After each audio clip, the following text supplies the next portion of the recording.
আজকের রেসিপি চিংড়ি মাছের মালাইকারি। চিংড়ি মাছের মালাইকারি বানানোর জন্য প্রথমেই নিয়ে নিচ্ছি চিংড়ি মাছ 500 গ্রাম, 1.5 কাপ নারকেলের দুধ যেটা কিনা আমি ঘরেই বানিয়ে নিয়েছি, 1 কাপ সর্ষে পোস্ত বাটা, গরম মশলা, শুকনো লঙ্কা, তেজপাতা, গোটা জিরে, পেঁয়াজ বাটা ও আদা রসুন লঙ্কার পেস্ট। প্রথমে আমি চিংড়ি মাছগুলোকে ভালো করে ভেজে নিয়েছিলাম, তারপরে সেই তেলের ভিতরে সামান্য আরেকটু তেল অ্যাড করে তার ভিতরে আমি সব ফোড়নগুলো দিয়ে দিচ্ছি সামান্য জিরেগুলো ভালো করে ভাজা হয়ে আসলে তারপর দিয়ে দেবো পেঁয়াজ বাটা। পেঁয়াজগুলো কিছুক্ষণ ভালো করে ভেজে নেওয়ার পরে তারপর দিয়ে দেবো আদা রসুন আর লঙ্কার পেস্ট।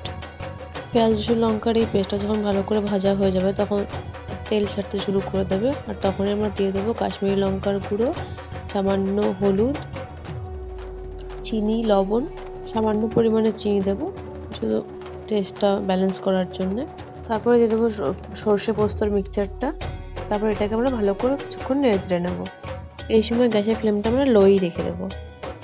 মিনিমাম 3 মিনিট নেড়ে চেড়ে এর ভিতরে এখন দিয়ে দেবো নারকেলের দুধটা দেওয়ার পরে গ্যাসের ফ্লেমটা বাড়িয়ে দেবো। আর এতে আমি কোনো রকম জল অ্যাড করিনি। এই পুরো প্রসেসটা আমি একটুও জল অ্যাড করিনি, শুধু প্রথমের দিকে মশলাগুলো লেগে যাচ্ছিলো বলে সামান্য একটু জল অ্যাড করেছিলাম।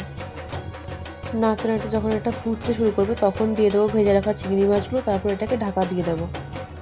ঢাকা দিয়ে গ্যাসের ফ্লেমটা মিডিয়াম রেখে দেবো। 5 মিনিট পর ঢাকাটা উল্টে এটাকে ভালো করে নেড়েচেড়ে আবার 5 মিনিটের জন্য ঢেকে রেখে দেবো। তারপরে টোটাল 10 মিনিট পর আমরা এর ভিতরে অ্যাড করে দেবো গরম মশলা ও সামান্য ঘিটা আপনারা নিজেদের ইচ্ছা মতন দেবেন। আমি এখানে 1/2 চামচ মতন দিয়েছিলাম। তারপর এটাকে ভালো করে নেড়েচেড়ে গ্যাসের ফ্লেমটা অফ করে নাড়াচাড়া করব। তারপরে এটাকে গরম গরম ভাতের সঙ্গে পরিবেশন করব। এটা খেতে খুবই টেস্টি এবং আপনারা অবশ্যই বাড়িতে বানিয়ে দেখবেন। ভালো লাগলে আমার চ্যানেলটি সাবস্ক্রাইব করতে ভুলবেন না। Thank you for watching. আশা করছি রেসিপিটি আপনাদের সকলের খুবই ভালো লাগবে। সুস্থ থাকবেন, ভালো থাকবেন। আবার দেখাবো নতুন একটি রেসিপি নিয়ে। ততক্ষণের জন্য tata, have a good day.